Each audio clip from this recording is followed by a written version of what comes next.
45 minutes-ish. Hey, ladies. Hello, hello. We are live. Come say hi. How long have you been? Maybe 45 minutes. I was asleep for most of it. Bronson just took a nap while I ran out to Sprouts. Well, first I had to get, ladies, this was my self-care today. Had to get the brows did.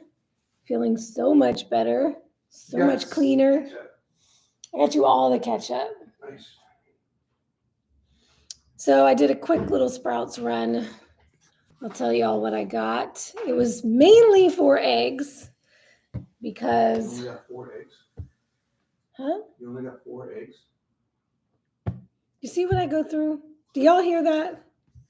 It's Pun City around here all the time. Pun City, that's a t-shirt. Pun City. Pun City. Visit me at Pun City. I think I'm very punny. That's what I need to get you a t-shirt that says, I think I'm punny. He's all about the dad jokes, so I go through that all the time. He said, you only got 4 eggs? Ooh.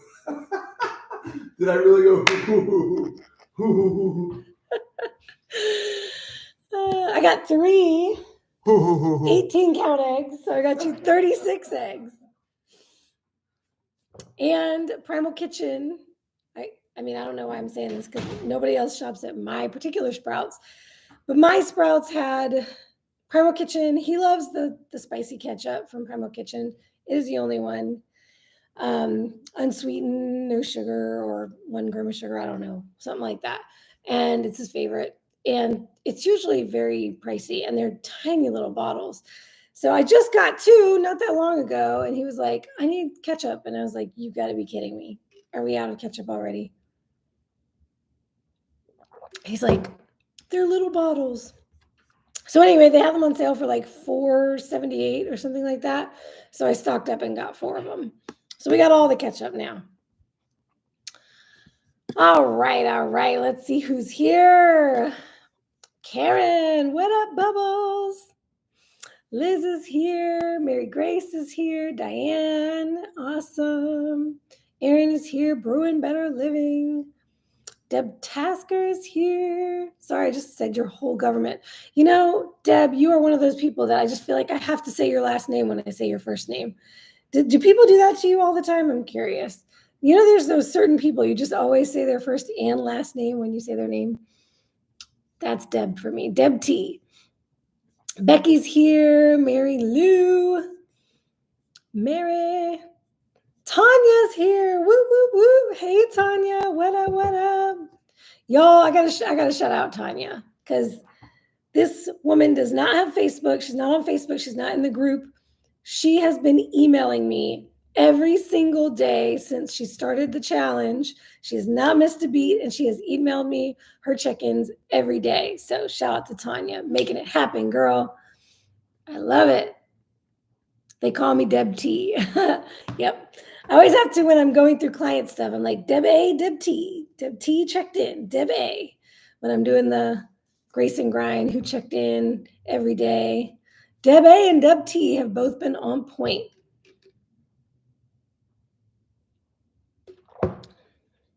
I think all of y'all have checked in every day. Is that Jessica? Jessica, what is up, girl? It has been way too long. How the heck are you? It's great to see your face name photo pop up here. You got to drop into the group, girl. Give us an update on your life. Glad to have you here. What is up? All right, ladies, what do y'all want to talk about tonight? I was like, I don't have burning topics on my mind, mainly because for those of you in the academy, I just started pulling up your check-ins for the week. So tonight and tomorrow morning, I will have all the topics because you all always give me all the topics when I read your check-ins. So I'm sure tonight I'll be like, I should have talked about that. I should have talked about that. But there's always another week. Or I can always pop it and do it live in the group. But y'all let me know what's on your minds today. What's been going on? How you're doing with the Grace and Grind Challenge? Any aha moments in week 2?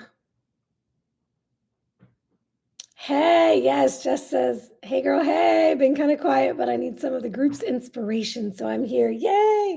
I'm sure we'll give you something profound or inspirational, and if not, at least we'll give you some laughs and a whole lot of friends. So, ooh, Mary gave me a topic, scale addiction to numbers. Oh my gosh, you know what, Mary? We are right here because I know, woo! Tell me a little bit if there's something going on with you, if you specifically anything in that topic you want to hear about. But woman after my own heart. If y'all didn't see my post today on Instagram and Facebook, I posted a video reel of a comparison of my first check-in this year, my first check-in of the year. I do check-in videos, and then I'll take screenshots of the videos. For those who work with me, you know this is my little trick when you're taking your check-in photos, so you don't have to try to take selfies in the mirror and try to get the angle. Set up your phone somewhere, set it to video, do each of your poses, hold each pose for a few seconds, and then stop the video, and then you can take screenshots from the video to get your check-in photos. So that's how I do it. So I did my first video check-in, looked it over, felt like a brick house, and then I was just kind of curious. I thought, oh, let me compare this to my last time I did my first January, first of the year check-in when I was in an off season. So not last year, because last year, January 2023, I was just a couple of weeks off stage because I competed the first weekend in December. So that January, I looked very different. I was very, very lean. So I didn't want to compare against that. I wanted to go back another year. So I went back and looked at my videos and photos from my first check-in in January 2022. Now, mind you, in August of 2021, so August, September, October, November, December, for 5 months-ish, probably more 4 months up until November, I did a cut, and it wasn't really it wasn't like a prep cut, but I had put on more weight than ever in 2021. Yes, because I got off stage in 2020 in November. Last weekend in November, Thanksgiving 2020. From then until about May, June of 2021, I was up my highest I'd ever been, and I was uncomfortable. My body fat was kind of high for me in an off season. And so I started working with my functional doctor that I've now been working with for 2.5-ish years. I started working with him in August of 2021. And he propelled me to go back to keto. And so, because he is a keto fan. So I had been eating carbs. I had been allowing myself a lot of indulgences. So I was feeling very uncomfortable in my body. And I wasn't where I wanted to be with my health. So August of 2021, I went back to keto, cut a little bit, water weight, and then kept cutting and cut some body fat. So between then and November, I had dropped probably, I think at my heaviest, I was like 130, maybe 133, which, to put it in context for those that don't know, I'm barely 5 feet tall. I'm a very petite human being. So 130, over 130 pounds for me, it shows. So I think I'd gotten down to maybe 125-ish. So I probably lost maybe like 12 pounds, maybe 15 pounds, something like that. In January, when I did that first check-in of 2022, and had I gone carnivore yet? I was going carnivore. So I don't think I had even been carnivore for maybe like a few days or a week or something. And comparing that to this year, which I had gone back carnivore maybe 2 weeks prior to that first check-in. So it was a comparison of just having gone back carnivore. So it's not like carbs were in the picture and I had to think about that. But comparing my body from 2022, January to 2024. And for those I don't know if I shared this. I know I've shared it somewhere, but I'm not sure where. According to DEXA InBody, my home scale is an InBody. So according to the scales, the only difference between those two videos was 5 pounds. I'm 5 pounds heavier now than I was in 2022. According to the body composition numbers, it doesn't look like I've put on any muscle. But if y'all take a look at what I posted on Facebook and Instagram, y'all will see the difference. I wonder if I can pull it up here so I can share in case anybody. Sometimes I'm worried about trying to click off the screen on here because it will stop working. But just to say, I looked like I went from skinny to jacked. So Aaron's saying, hot, hot, hot. Yeah, I looked at those two and I was like, damn, I feel like a brick house now. Like, I feel like I'm all muscle. Looking at those pictures, there is no way that that does not represent a lean gain of muscle. I look like I went from kind of deflated and just soft and small to like, I look like I filled out. And this is what we talk about in the physique world when we talk about filling out on stage and wanting your muscles to look full. And muscle maturity is another term they use. Sometimes when you see some of the older women who compete, the older age classes, you will see that these women have more dense muscle because they've had more time in the game to build this mature, dense muscle. And it looks more impressive than some of the young girls on stage. So all that to say, even when we're using body composition scales, even when we're getting DEXAs, these things are tools and they are technology, and they are using whatever technology they're using to try to tell us data about our body. But the most important thing, and Mary Grace just said it, pics don't lie. The pictures don't lie. So for those of you who have been afraid of taking progress pics, please, y'all, take the pictures, because that will show you, and it won't show you next week. So those who are really struggling with taking the pictures every week because you're like, well, I'm not seeing changes every week. Well, I promise you, having that snapshot in time and then being able to say a year later, well, this week last year, what did I look like? Because you're not seeing it day to day and week to week in the pictures. But 2 months later, 4 months later, 6 months or a year or 2 years later, that's where you see the biggest changes. Yes, Aaron says, so true, pictures and measurements. And here's a note on the scale piece. Because when we're talking about scale, when we're talking about weight, when you understand and desensitize yourself, so what I ask my ladies to do is to weigh themselves every day. I'll tell you why. Number one, we don't look at daily weight as this is what I weigh. I don't weigh what I weighed this morning. That's not what I weigh. That's what I weighed this morning. Perfect example. My weight has gone up the last 2 days. And let's take a look at my macros. Let's see if I changed anything that would make sense here. All right, so this morning I weighed 127.4.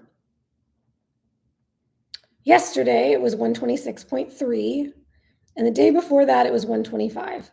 And before that I had been sitting, so it was 125, 125, 126.3, 124.6, 124.3, 123.9. So I've been going anywhere from 123 And now up to 127. Should I be freaking out because, oh my God, I went from 123 to 127? No, and I'll tell you why. Because we don't want to look at our lowest weight and then compare it to one day where we're at our highest weight. Because what we want to do is look at the averages of the week. So if I keep going back, probably have some higher days, 125. Yep. So I will then tally my average weights from the previous 7 days, pick a day of the week, and then every 7 days, take an average of your weight, and that is what you actually weigh. Because the fluctuations day to day are normal, and for some people, they're a lot bigger fluctuations than others. And there are many things that can impact that. Maybe we should talk about that a little bit. Oh yeah, I was going to say, let's look at my macros and see if there's a reason that makes sense why my weight is going up. So yesterday, let's see. Yeah, it was right around my calories and my macros for the day. My protein was a little high. Everything else was on point or low. So, yep, nothing out of the ordinary. I do think I ate later than usual. That's one of the things I tell y'all a lot. Let's just go down the list here of things that could impact weight. Oh, yes, here it is. So Sunday night, Monday, Tuesday, today's Tuesday. Oh, I'm so glad we're talking about this. Such a perfect example. And it shows how quickly we forget about things. Because I can't tell you how many times I've had clients freak out about the scale going up. And then when I asked to see their food logs and I take a look, there was some kind of carb in there.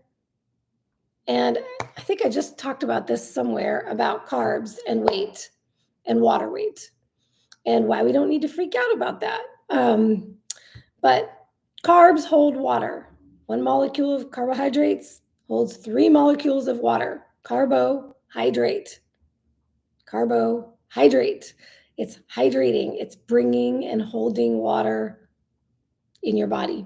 So when you have been super low carb and then you eat higher carbs one day or one meal and the scale goes up and you freak out, you didn't gain 4 pounds of fat overnight. That's water weight, and it'll come right back off as soon as you take the carbs back out. And understanding that is such a huge, powerful, liberating thing to know. So I like to teach to understand what your weight fluctuations look like with a certain level of carbs, with a lower level of carbs, with a higher level of carbs. When you can start to understand this is what my weight does, then it doesn't get in your head so much. Yes, it was on the Zoom last Friday. Thanks, Mary Grace. I was like, I know I talked about this somewhere. It sounds so familiar. So this is another reason why I want you weighing regularly, because if you're not seeing those things and you're not able to make the connections in why things are fluctuating, this is where your brain will now go into all the emotional places, and it's going to make up all these stories about what it might be. You're going to start getting discouraged, and then you might just quit altogether, right? Karen says that was an aha moment for me during the build. Days over in fat equals higher numbers the following day. Well, and that's interesting too, because fat works differently than carbs. So fat's not going to pull water weight in, but it does bring your calories up, and it can be stored as fat. So it's a little bit different. Also, because fat burns slower, it takes longer for your body to burn through the fat. It could be that it's still in the digestive process. And so that's another reason why we talk about the scale fluctuating. So one big fluctuation is from carbs, carb consumption, up, down, what those particular carbs are. Faster carbs that metabolize quickly will get out of your system faster, and then the scale will come back down faster, like sugar, for example. And fruit, those things metabolize really quickly. Slower carbs, and there's even a slow carb diet out there, which they're talking about complex carbs. So potatoes, rice, bread, starchy, anything starchy, those are the things that take a longer time to get out of your system. So you could have it one day. You may not even see the scale go up the next day. And you could think, oh, I got away with it. That means I can eat this. It's all good. And then the day after that, the scale may go up. So that's what I was going to say. A lot of time when clients freak out, they completely forget that they ate a certain thing. Here I am, it's Tuesday, and I was like, this is interesting. I wonder what might have caused that. Oh, let's go back to Sunday night when we went out for Bronson's mom's birthday, and Bronson and I decided to split sweet potato fries for dessert. For dessert, which already is now later than we normally eat, because I think we were driving back at like 9 o'clock at night, which means we probably ate those sweet potato fries around 8 or 8:30, which is super late compared to the time we normally eat dinner. So, and I had some Brussels sprouts, which would also bump up the carbs. So between that, otherwise I hit my macros, was a little over on protein. I was under on fats, but my carbs were like 36, which I have been around 15 or lower. So that's 20, 15, 20 carbs more than what I was normally consuming, and in the form of a starchy carb, sweet potato fries. So, and actually, I was like, maybe I should bump up the fats. I should probably bump up the fats that I tracked that day, because whenever you dine out, you want to kind of estimate as more fat. But even with more fat, I still was under my fat for the day. But being over carbs, boom. So then yesterday I was up a pound, right? And then yesterday was a carnivore day. I had 16 carbs yesterday. Today, I was up another pound. This is where, if you're thinking granularly about your weight, like it means something more than water fluctuations, and you forget, oh, 2 days ago I ate carbs. 2 days ago, that could impact 2 days later. So Erin says, yes, rice made my weight jump. I tried a little today to see how tomorrow looks. Oh, that'll be interesting. And consider Wednesday, or consider Thursday, because it could be 2 days later. Okay. Erin says, so in theory, if carbs are constant, weight should not fluctuate as much, or types of carbs will play in and still make it. Yes.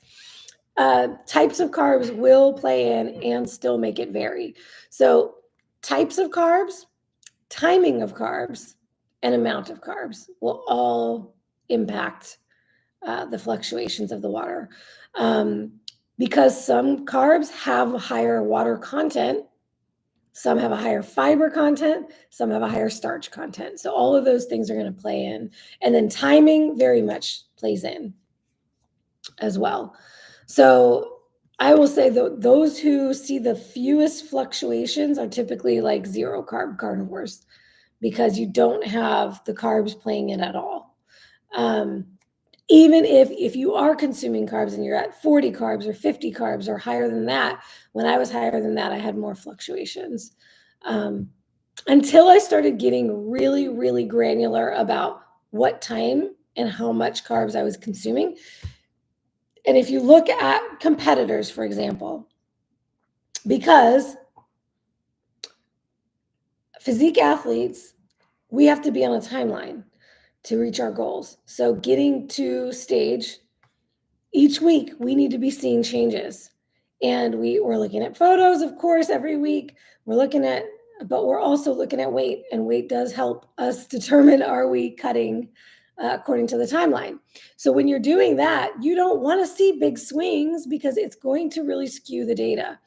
You really want to be able to make solid decisions every week about what you might need to change to make sure you're moving according to the timeline. So something that all bodybuilders do, regardless if they're high carb or low carb, most of them are high carb. So when we're talking about, think about it, most of them are high carb, and they're having to manage weight on a very systematic schedule, right? How do they do that? They eat the same things at the same times in the same quantities every day for months. You will see bodybuilders with their Tupperware with this much sweet potato, this much green bean, this much chicken. And for most of them, that's the meal. It's like a chicken or a fish. It's all lean. There's no fat on it. This is why I don't do it that way. I would much rather keep my fats and give up my carbs than the other way around. But they're very, very particular about which carbs they're eating, what the quantities are, and what the timing is.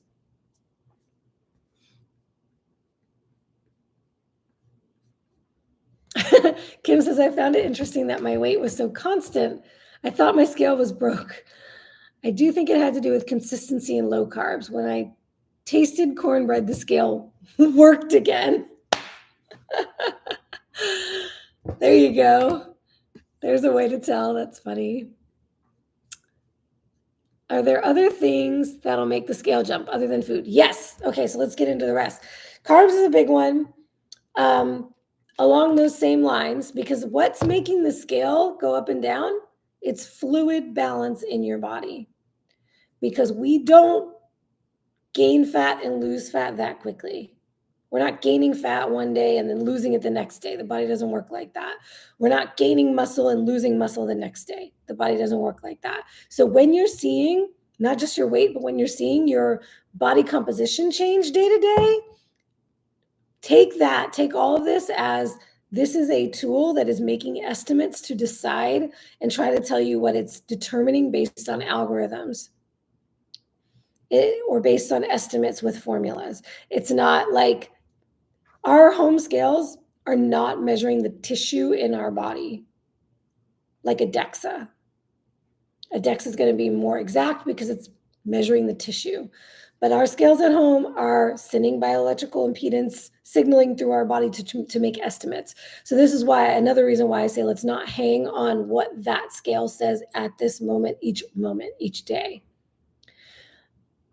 Because part of it is fluctuations from all these things I'm going to talk about, but the other part of it is that it is a tool making a best guess. So part of it is just that. This is why you can get off the scale and get back on it, and it will give you something different than it did 2 seconds ago. And for those of you who have done that 5 times on the scale in an hour to see what, because really you're chasing the best numbers, just let it go. Do it once, let it go. Whatever it is, let it be that. It's one thing if you got a new scale and you're trying to make sure it's calibrated, but it will give you different numbers within an hour. That's how you know too, like it's not all exactly what's happening with us. Now let's talk about the things we can or maybe can control. So along the same lines, so the reason why the scale changes so much is because of fluid balance in the body. The body's always trying to maintain homeostasis, balance, status quo. So anything we change, the body's going to change other things to adjust to make sure that we stay where we are. Meaning, if you drink a ton of water and you don't drink electrolytes, that will change things. If you don't drink any water and overload on salt, that will change things. If you're drinking water with electrolytes, that will change things. So in addition to food, how much hydration we have in a day, how much water and or levels of electrolytes, they all play together in the sandbox. This is something that bodybuilders do before a show during peak week. They play with their carbs, water, and salt because those 3 things impact fluid balance in the body. And bodybuilders are trying to get this elusive, thin skin look, full muscles, thin skin, meaning no water between the skin and the muscle, all the water in the muscle. This is why they eat carbs before a show. They're trying to pull water into the muscle, out of the cells around the muscle and the skin so that they look tighter and bigger.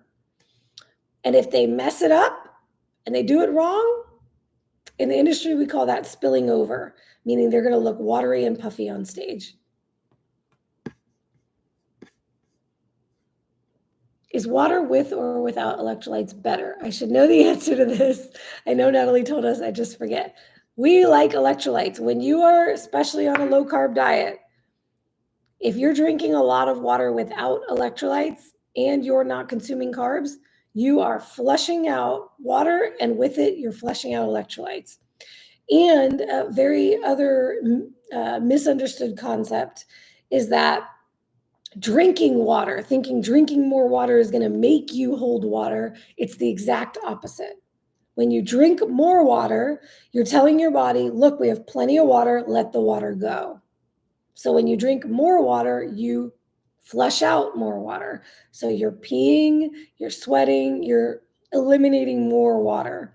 So if you're just dumping a bunch of water in without electrolytes and you're now dumping more and more water out, you're losing electrolytes with that water and you have to replace the electrolytes.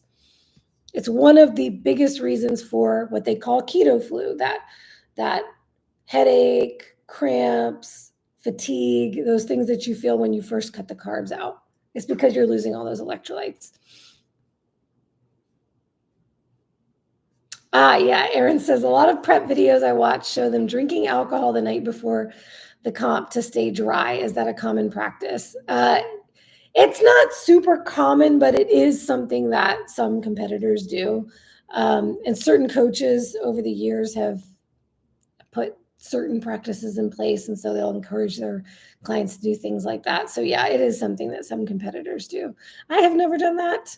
I think it's a terrible, terrible idea to put a poison like that in your body when you are already so depleted, likely nutrient depleted, and very low body fat. It's a danger zone. I also don't like to play with sodium and water either. The one time I tried to, I spilled over on stage. My coaches, we haven't messed around with that. So I am not a fan of that. And it's kind of more of an old school, really where it came from, the whole water loading and carb depletion, water loading, and then water pulling and sodium depletion. Enhanced athletes, so those on PEDs, steroids, and things like that, those kinds of things work for them. And so these are the things that get adopted in the rest of the space. But they don't work the same with natural athletes. So the last thing you want, though, what I've seen happen to people is severe edema after a show because they played around with these things that the body does not like that, what you're doing to it. It has a way of controlling these mechanisms. And so you're trying to cheat it, and it can go very bad. And competitors have ended up in the hospital with edema because of the way they played with their sodium and their water. So it's no bueno. I actually had a DM the other day from a competitor asking me about it because she was so dehydrated and she was afraid to drink water. And I just said, please drink water. I hope you're drinking water. And I recommended to her to put a little salt in her water. So food absolutely can impact the scale. And another way that food impacts the scale is food timing, even if you're not consuming carbs. If you normally eat earlier in the night and now you're eating later in the night, food and water impact the fluid balance in the body and the weight on the scale, because the weight on the scale is taking into account how much food is still in your gut, how much food is in your digestive system. So if you haven't fully digested from the night before, you will weigh more on the scale the next day. And that is just stomach contents. And even DEXA is impacted by this. DEXA counts stomach contents as well. So these are things where, like, if you're dialing in and you've been a little obsessive about your DEXA scores and you're looking at that trunk score, the midsection score, or the numbers that they give you, the lean mass and fat mass there, if you're freaking out about that, stomach contents is a part of that as well. So just things to think about there. So food timing, sleep can impact the scale. Stress can impact the scale. And these two things tend to get downplayed all the time, but they are huge, huge factors in our results, in our journey, because everything we're doing could be thwarted if we are not recovering the way we need to. And it will even impact our cravings and our hunger the next day, our mood, all of these things. So yeah, Blaze says Sleep and stress will make the scale jump. Yep. Poor sleep and stress. Absolutely. So she beat me to it. I love it. You're on top of it, Blaze. Yeah. So let's see what else. Your cycle absolutely can impact it. Mary Grace and I were just chatting about this earlier today. And it can change. You can have cycles where, and if you're paying attention, this is why it's another thing I highly recommend is to track your cycles. I like to use this little period tracker app. Period tracker has a little exclamation point. And it's cool because you can not only track the days of your cycle, but your symptoms and all of that cool stuff. So if you can start to figure out, oh, I always gain X number of pounds this many days before my cycle starts, or right when my cycle starts, or a couple days into my cycle starting. And then notice over time if that might change, because things, especially if we're going from like higher carb to keto or carnivore, you throw your body out of balance at first. So it may make things go a little wonky at first, and then your body has to readjust. Once again, the body likes status quo. So anytime we do anything to shake things up, like extreme shifts, right? These women going from 80-20 carnivore to PSMF, that's a massive change in your body. And now your body's going to freak out a little bit before it calms down again. So let's see. So definitely, training. Training can impact the scale number, because when you are training in the gym, you are breaking down your muscle tissue. That is not where we build. We don't build in the gym. We actually break our muscles down in the gym. We are creating all these little minuscule microscopic muscle tears. And then when we recover, and this is why I have our program set up in a way to where after so many training days, you take a rest from training and you do something else, or you have a full-on rest day. So this is why we schedule things the way we do, and we don't want to just be doing workouts every day.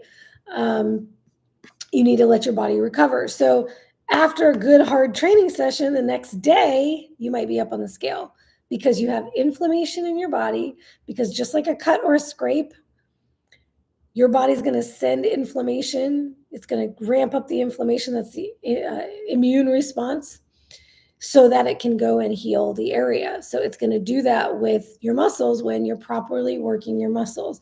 So a lot of time when ladies start a training program, they realize the scale starts going up because you're creating this inflammation in your body that wasn't there before. And as long as you allow yourself to recover and then you stay consistent with your training, your body will find a new homeostasis. It'll be like, oh, this is what we do now. All right, everything's cool. And then after a few weeks of consistency, you won't see as much fluctuation from that. Oh boy, Lana, yes, that's a great one. Travel makes me retain. Absolutely. Travel, especially air travel. If you're flying somewhere, if it's long flights, the long flights are even worse. Some people have to wear compression garments because they literally get fluid buildup under their skin. So absolutely, travel makes a difference. And travel also takes us out of our routine. So we may not realize that maybe we're not drinking as much water as we normally do. We're not eating on the same schedule as we normally do. So all of those things get confounded with the travel.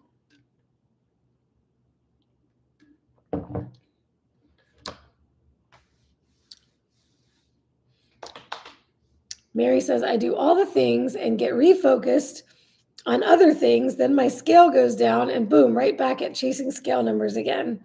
Ha! Girl, you got to take the win. When we see a new low on the scale, it is exciting. And here's the thing. I want you to take those wins. I don't want anybody to not feel like they can celebrate their scale wins, because we're always talking about non-scale victories, right? Take the win. Take the win and just say, that's exciting. That was a new low. Now, here's a little trick I gave some of my clients who were really struggling with this. If you're not, plotting it somewhere where you can see your averages. Go use my tracking template, my progress tracker template, and plug in your numbers so you can see the averages. That will help. But the other thing is you take your low and you put it in your memory bank and you just say, okay, whatever happens the rest of this week, happens the rest of this week. Hey, if I hit that low again next week 2 times, then I already know the average is going to be lower next week. That's even more exciting. So it's okay to get excited about those new lows on the scale, but what you don't want to do is say that new low is now my normal, because you have not established that it's your normal yet. It was one day. Great, awesome, take that win. But that is not what you weigh now. That was just what you weighed that moment. It may go back up, it may come down again. Let it do what it's going to do, and only ever assess. Don't say to yourself, I don't get to assess my progress off of this number. I get to take it as a win, but I don't get to assess my progress off of this. Let's give it a full week, and then I get to assess. The low comes, and then the bobble begins. And it really is very unique to the individual, because a lot of, I have some clients whose charts look like this. It's just like boop, boop, boop, boop, boop, boop, boop. I have others who are like choppy as hell, like super up and down, major spikes. But then when we back up for 6 months or a year, it looks like this. It's just choppy and just still going down, if that's the goal. Not all clients' goal is for the weight to drop. But a lot of the time we see some up and down, and then we see a drop. And then we see some more up and down, and then we see a drop. And that's a little more common. I usually see that. But I would say if you are one of those people who see major spikes and drops, like consistently, regularly, I would take a look at what you're doing. What foods are you consuming? What does your sleep patterns look like? How much stress do you have going on? And emotional stress lives in the body. So if you're feeling stressed out, that could be impacting things. You could be eating something that is inflammatory to you, and it's causing inflammation, and you're battling with that every day. It could be as simple as that. There could be one ingredient that could be screwing with you. So take a closer look at what you're consuming, and then look at your schedule, your food schedule, your sleep schedule. You may need to regulate something there and get something a little more consistent. Help your body chill out. Oh my gosh.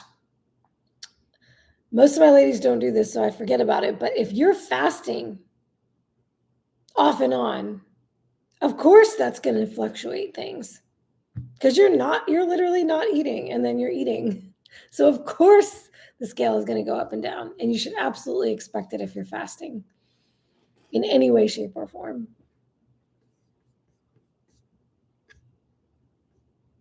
Think about how important for your body it is to have a structure, because your body doesn't want to be thrown off.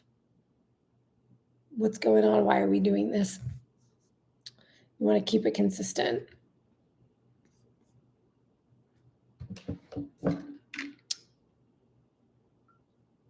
I'm wondering if there's anything else I'm missing that might be another thing that impacts it. Definitely dining out at restaurants, because usually there's oils that they're using or ways that they're cooking that can be very inflammatory, ingredients that they're using that you wouldn't use. So when you dine out, you do not get to make any kind of value judgments about what the scale is going to do the next day. You have to consider that. When you are controlling all the variables, and that's the other thing that bodybuilders with their little pre-planned meals, they're all cooked at home. They are all very simple, and they're the exact same measurements every day. And so they're controlling all these variables. Of course, you don't have to live that way, but you do have to realize that if I'm expecting a certain result and then I'm frustrated by what I'm seeing, I need to take into account what variables are contributing to that. Controlled environment, yes.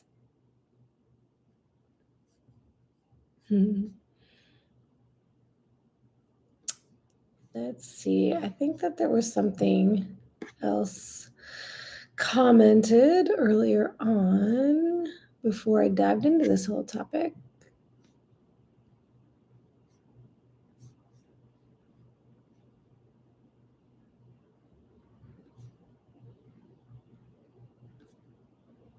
Okay, no, cool. Let's see.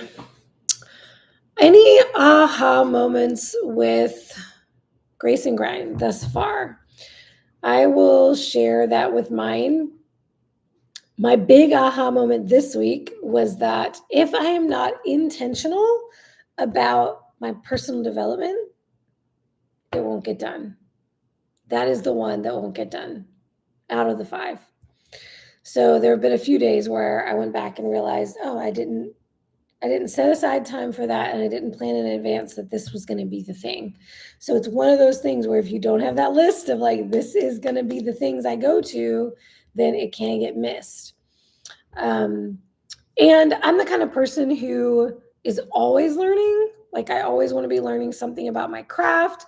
I always have some kind of video on, but my intention for this Grace and Grind was to be more intentional about that personal development piece and professional development piece, and actually set aside that time and have something structured that I'm doing, that I'm all in on and not multitasking. So I could go back and say, well, I watched this video and, I listened to this guru and whatever, but I'm not counting those things. So I just take the L and I say, I didn't get it done today. And so what do I need to do tomorrow to ensure that I set aside time for that?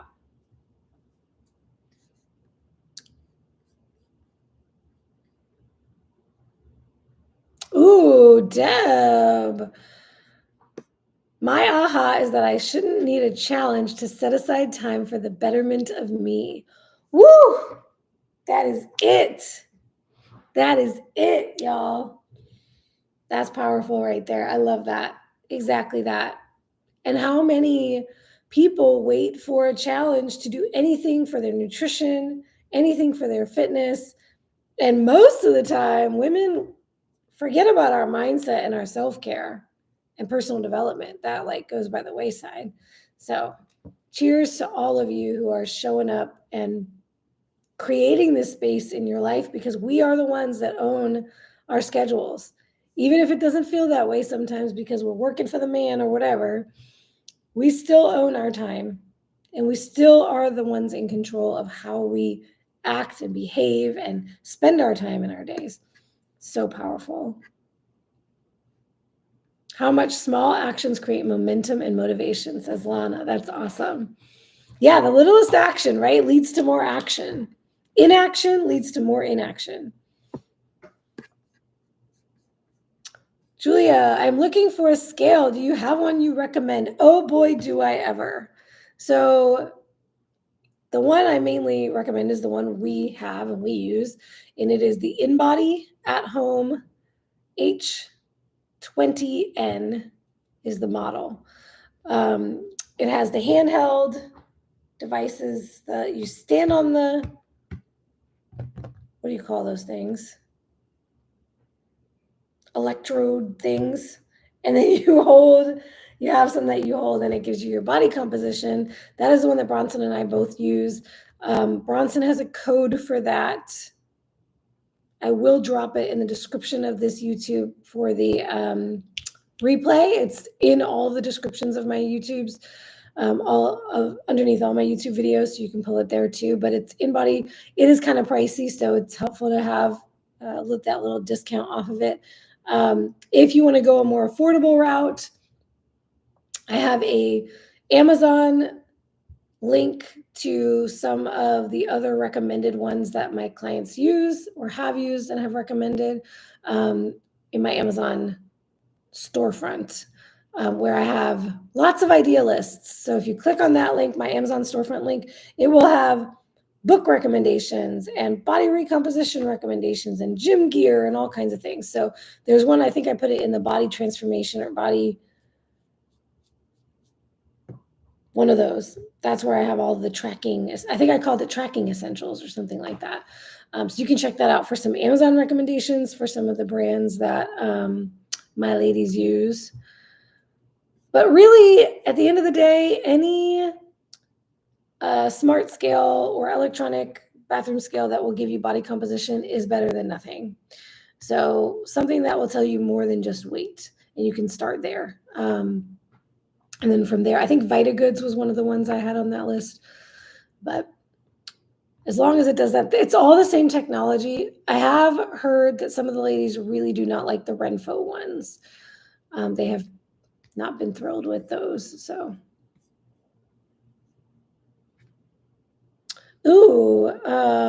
Miss Tori says, my insight is that I don't really know what counts as self-care. I'm learning so much from the examples that you share from your own list.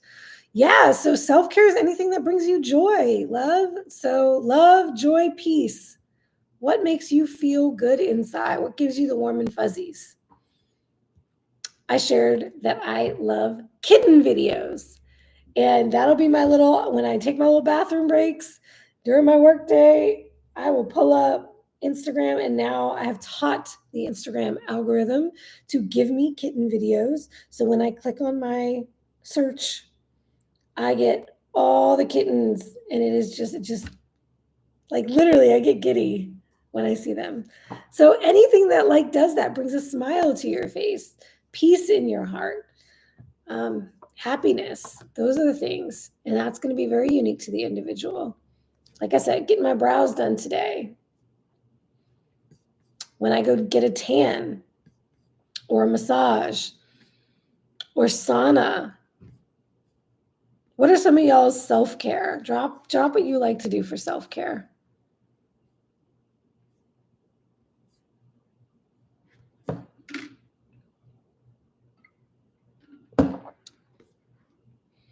Erin says, I'm learning that listening to certain podcasts or watching mindset videos are very motivating.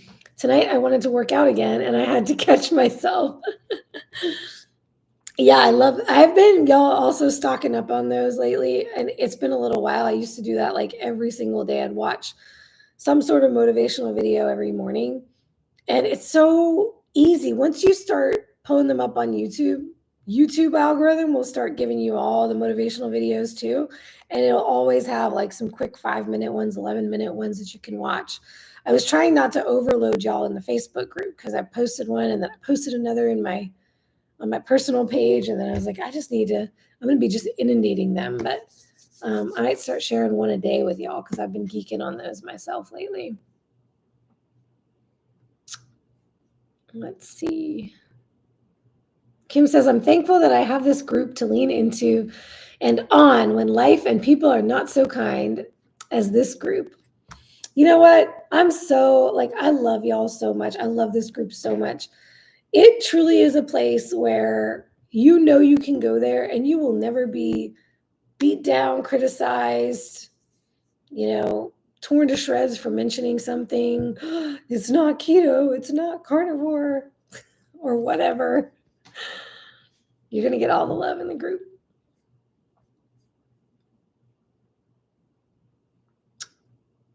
Mary Grace says, I love my InBody, but for the lower cost scales, I like Runcobo better than Renpho. Ooh, Karen says, hot tub. Yes. I have seen your pictures in the hot tub, and that looks luxurious. Hot tub, self-care. I love it. Tanya says, crafts and video games. Ooh, what kind of crafts do you do? Fun. Yes, Tori, I have sauna and sleep on time. Oh, girl. That feeling when you first get into bed after a long day, you're just laying there for the first, that first just sinking into the bed feeling. So amazing. Kim says, journaling, art, or listen to spiritual music. Ooh, nice. All right, I don't know if any of y'all are into Christian music, But I had a stint there where I was really all about it. And then it's been a while.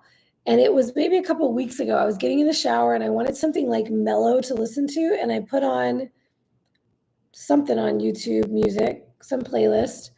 And if y'all know who Lauren Daigle is, oh my gosh, there were a couple of her songs that like bring me to tears. Like I have had a couple of major spiritual transformations in my life. And there are a couple of her songs that just like, I was just like bawling happy tears. So yes, I feel you on that. Music, boy, all kinds of music, but like, yeah, that hit me a couple weeks ago. It was like out of nowhere experience. Mary says, giggling and playing with my pups. Oh, the pups, the fur babies. Yes, the cuddles with the fur babies and playing with them. See, that's why I love the kitten videos, because we don't have fur babies yet. Blaze says, infrared and red light therapy is my self-care for my knees. Oh, yes, I'm all about some red light. You know what? I haven't done that in a while. I have it in there, and I never took it out of the box after we moved in here. So you've just inspired me to pull the red light back out.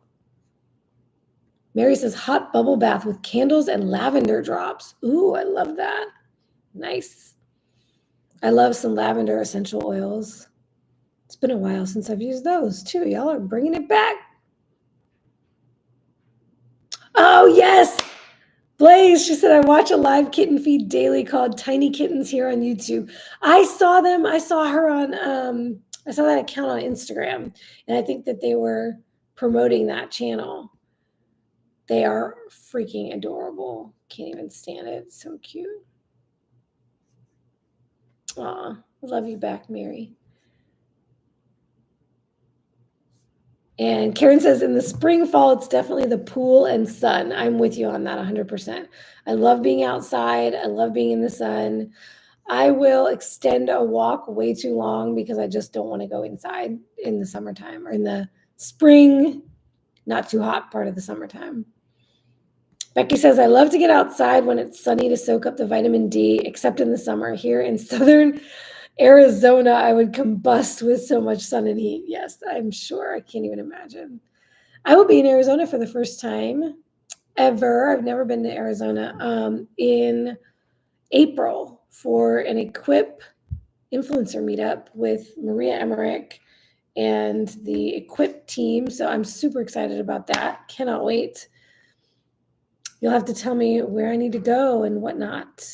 What are some things I need to see? I think it's in what part of Arizona? Let me check. Phoenix. Phoenix, in and around the Phoenix area.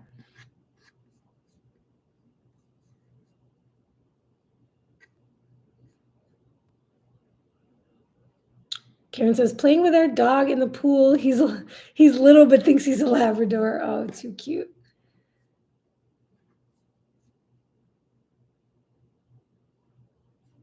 Ooh, lots to do in Phoenix. Yeah.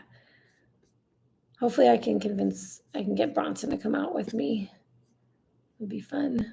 I think we're going to go on a hike after the last day. I haven't booked my flights yet. I need to do that. Y'all are just reminding me of all the things. So red light is coming out tonight for sure. And my essential oils. Y'all inspire me back. I love it. Keep sharing. Y'all are killing it.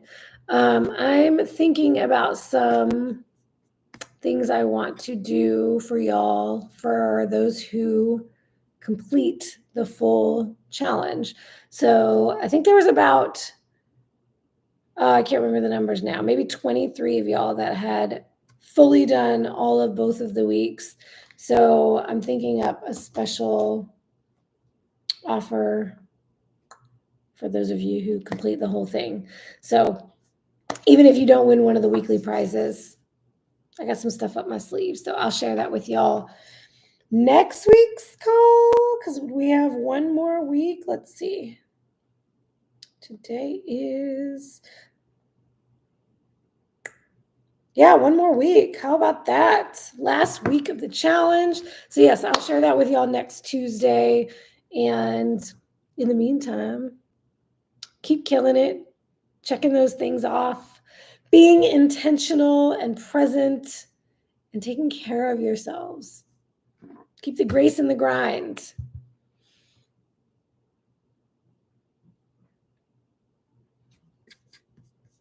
Oh my goodness, Rhonda, are you saying this just happened to you? You had a bad reaction to shrimp? You're in the emergency room right now? My goodness. All right, for those of y'all who are praying people, pray for Rhonda. We're with you.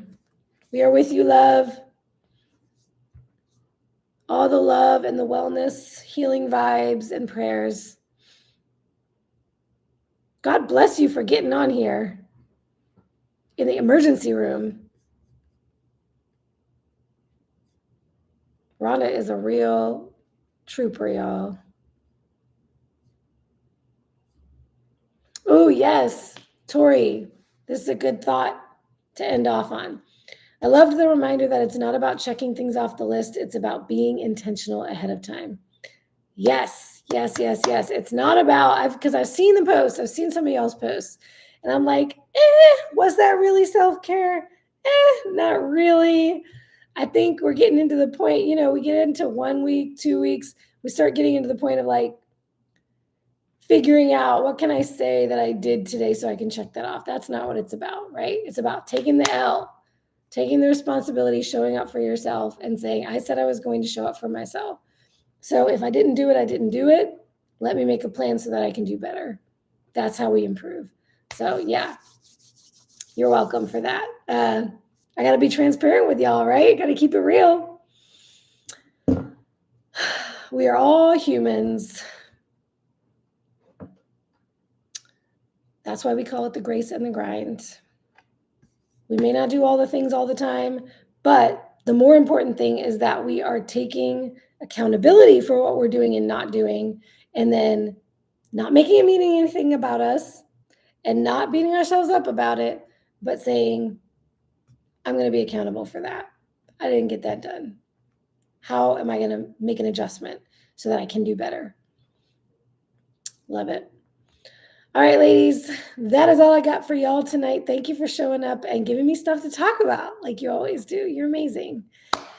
One more week to crush it. If you have started getting lax and you started checking the boxes, pull it back, bring that intentionality out, look at your day ahead, the night before or the morning of, and make your plan for the day. And then check in at the end of the night. Did I follow the plan? If not, what do I need to change tomorrow? All right, ladies. Sending all the good vibes to Rhonda and kisses and hugs. And I will see y'all next week. Good night.